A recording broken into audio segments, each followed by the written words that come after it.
before we close the workshop? I do. Okay. Yes, ma'am. You know me. Yeah. Trying to stick my foot in my mouth again.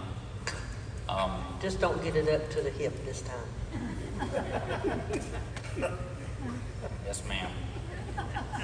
I wish I could remember everybody's name who spoke. I do remember our presenters' names because they're written in front of me. So I wanted to thank Mr. Kevin, our consulting ecologist, and also Dr. Boughton and Mr. Gonzalez. I think y'all had thorough presentations. I think, like some other people mentioned, there's a lot to cover.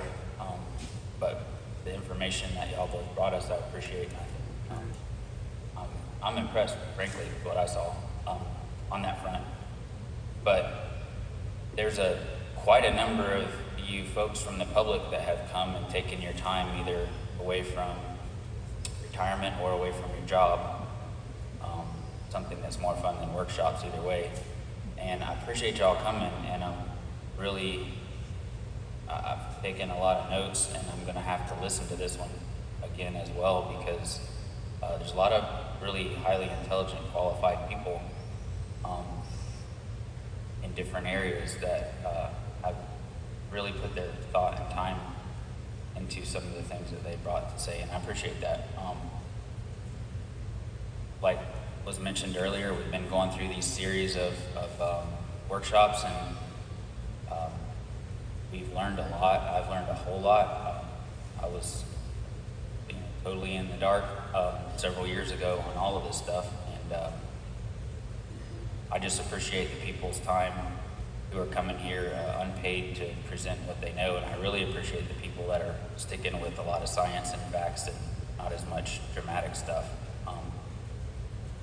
I wanted to say a quick word to you, Mr. Ed Johnson. You've been a bit of a arm's length mentor to me for a long time, since I was a kid. And we talked a little bit here about us all being the problem, more or less. I mean, we all consume a lot.